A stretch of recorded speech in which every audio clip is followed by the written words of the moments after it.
Mesdames, Messieurs, bonjour, bienvenue dans cette édition de la mi-journée sur BB24. Ce 30 mars est une journée dédiée à la sensibilisation aux troubles bipolaires, connus sous le nom de troubles maniaco-dépressifs. Cette pathologie reste très méconnue et souvent taboue. De la prostitution à la prédication, la grâce ne m'a pas condamné. C'est le titre d'un ouvrage qui raconte la vie de débauche d'une prostituée devenue prophétesse. À suivre dans cette édition le lancement de l'ouvrage. Plus de 3 millions de cancers de peau sont diagnostiqués chaque année. Contrairement aux autres pathologies cancéreuses, la prévalence du cancer de la peau a explosé depuis les années 80.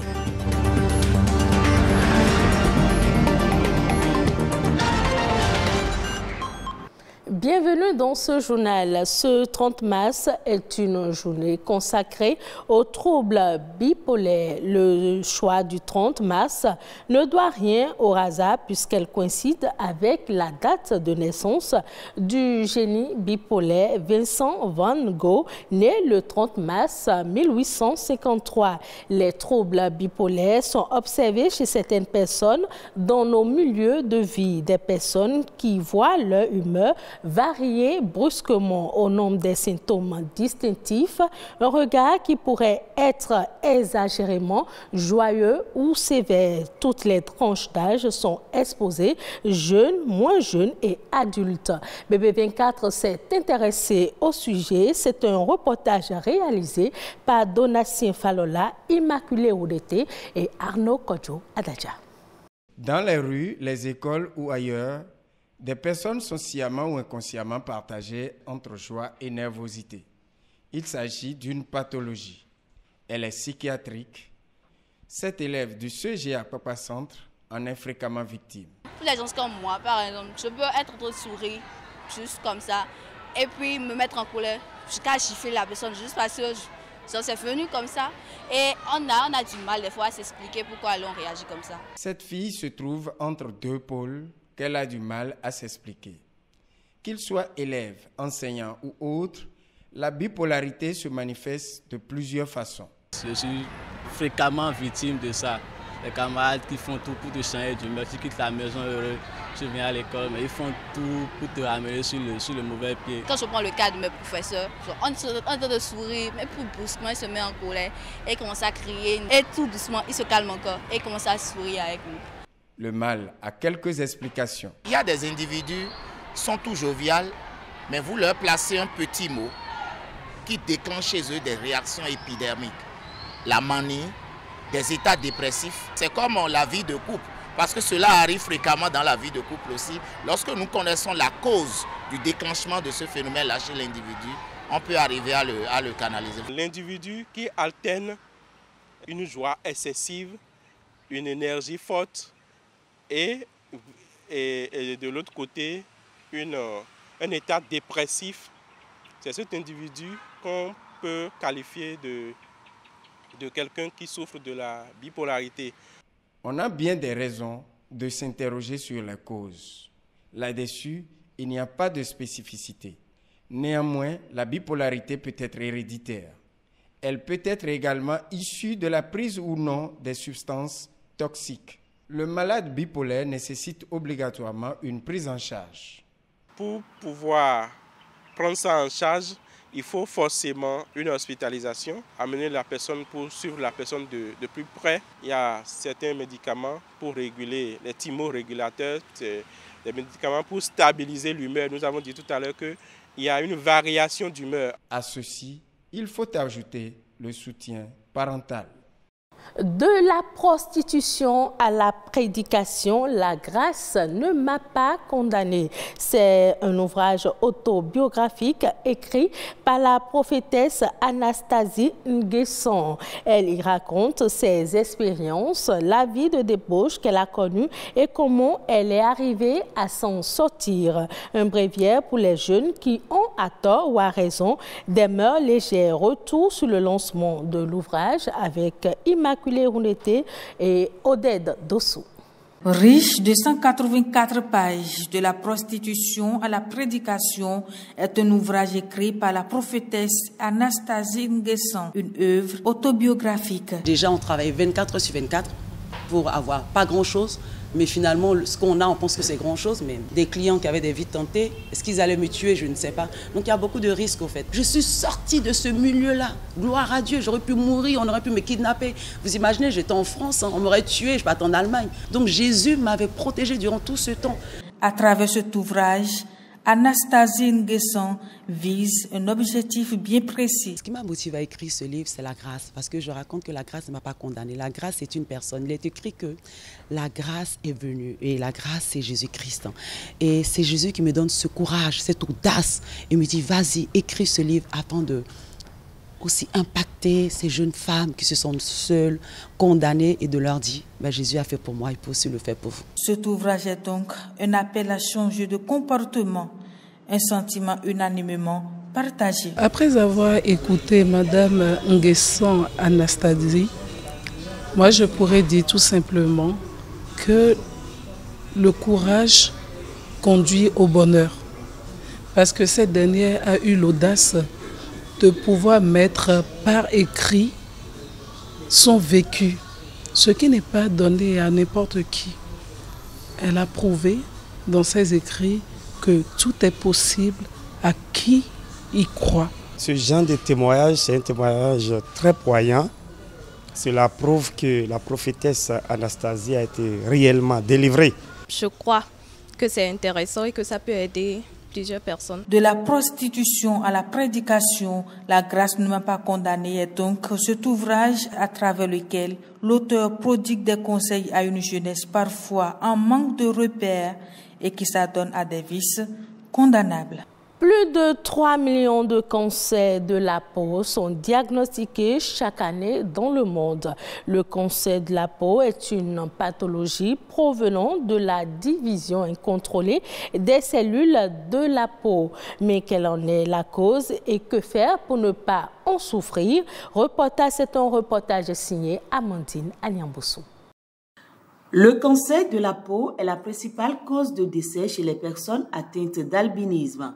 Cette tueuse silencieuse est peu répandue sous nos cieux. Non, je ne connais pas. Je n'ai même jamais entendu ce nom-là. Les produits dépigmentants, là, c'est ça qui peut créer le cancer de peau. Nous sommes tous les jours exposés au soleil. Et vu qu'il y a la pollution actuellement, la couche d'ozone est très fragilisée, donc les rayons ultraviolets percute directement ta peau, ce qui peut amener un cancer de peau. Différents facteurs peuvent accroître les risques du cancer de la peau. Parmi eux, l'exposition au soleil. Néanmoins, d'autres facteurs individuels sont également à prendre en considération. Vous avez aussi l'exposition aux hydrocarbures. Ceux qui travaillent par exemple dans l'industrie du pétrole, chez nous par exemple les vendeurs d'essence, les mécaniciens sont à risque aussi. Vous avez les brûlures, les cicatrices des brûlures qui aussi sont un facteur de risque. Les plaies inflammatoires chroniques aussi. Quand on parle de cancer, il faut parler de consultations fréquentes en dermato chez les sujets caucasiens. Et lorsqu'on a des taches pigmentées, isolées, qui durent, qui grattent, ou bien qui ne cicatrisent pas sur un endroit de la peau, il faut automatiquement consulter. Les produits cosmétiques constituent également un risque pour la peau. Ils contiennent des substances dont les composants sont souvent inconnus. Des cosmétiques qui sont non adaptés, contenant de l'hydroquinone par exemple, ou bien des sels de mercure, ou bien également contenant alors en fait de l'hydroxyde d'aluminium ou des dérivés. On peut avoir à long terme des cellules en fait qui perdent donc alors leur renouvellement spontané. Tôt la maladie est détectée, mieux la prise en charge est efficace. Plusieurs traitements sont disponibles pour traiter le mal. La chirurgie qui est le traitement principal. Vous pouvez aussi avoir la radiothérapie lorsque la chirurgie ne peut pas intervenir. Lorsque vous avez une tumeur large où la chirurgie sera délabrante, on peut passer par la radiothérapie. Et dans les cas de métastase, c'est-à-dire que vous avez la tumeur dans d'autres régions, loin de la tumeur primitive, en ce moment, on utilise la chimiothérapie. Une petite plaie qui ne guérit pas, un nodule rosé ou encore une sensation de brûlure ou de démangeaison. Autant de symptômes qui doivent interpeller. Selon les spécialistes, une prise de conscience des populations est nécessaire pour améliorer le diagnostic précoce du cancer de la peau. Suivons à présent La Nation en bref, une compilation de l'actualité nationale ces dernières 48 heures au Bénin, présentée par Ulvaeus Balogun.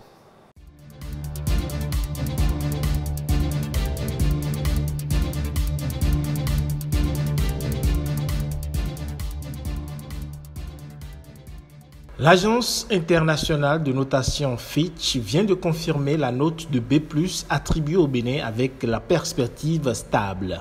À en croire le communiqué de presse rendu public, cette décision témoigne de la résilience affichée par le Bénin en 2022 en dépit de la guerre en Ukraine et de la dynamique de forte croissance qui s'est poursuivie avec un niveau d'endettement modéré du Bénin.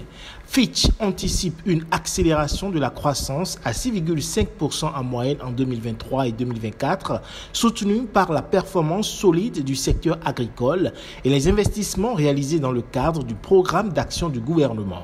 L'agence s'attend également à ce que le développement du complexe industriel de Glodibé contribue à la croissance économique en stimulant la production industrielle. Et pour des villes secondaires dotées d'infrastructures qualifiées pour lutter contre les changements climatiques, le Bénin bénéficie depuis mardi dernier du programme P4BRIC de la Banque mondiale. Il s'agit d'un programme qui fait la promotion des villes durables à travers l'aménagement du territoire et l'accès aux services urbains. D'un montant global de 300 millions de dollars, soit plus de 181 milliards de francs CFA, ce programme sera déployé dans 7 communes, à savoir Alada, Aplahoué, Pobé, Kandi, Lokossa, Dassazoumé et Djougou. Objectif, renforcer la résilience de ces communes au changement climatique et aménager les zones en proie aux inondations et catastrophes naturelles. Et depuis le mardi dernier toujours se tient la première édition des Journées nationales de développement. 3 jours de réflexion axés sur le thème « Les politiques de développement face aux défis de la résilience démographique et la réduction des vulnérabilités ». Il s'agit au cours des travaux de partager les meilleures pratiques en matière de politique de développement orientée démographie.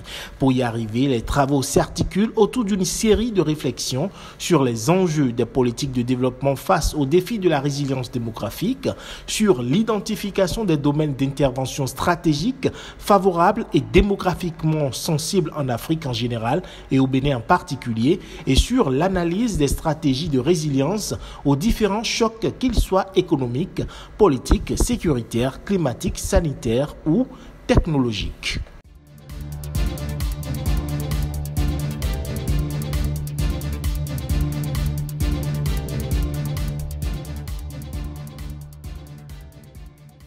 Hors du Bénin et au Kenya, l'organisation kenyane de recherche sur l'agriculture et l'élevage vient de mettre au point une nouvelle race de poules indigènes résistantes aux pathologies aviaires courantes et à haute productivité. Cette nouvelle race, baptisée KC3, est le fruit d'une amélioration de 2 races de poulets indigènes. Les résultats préliminaires des tests effectués indiquent que la poule KC3 est en mesure de pondre à partir de 6 mois entre 220 et 280 œufs par an.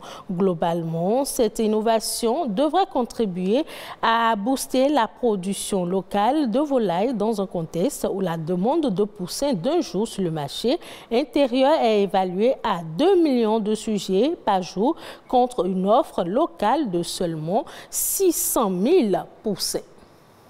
Ce sera tout pour cette édition. Merci de l'avoir suivi. Retrouvez ce journal sur le site de l'ORTB, www.ortb.pj.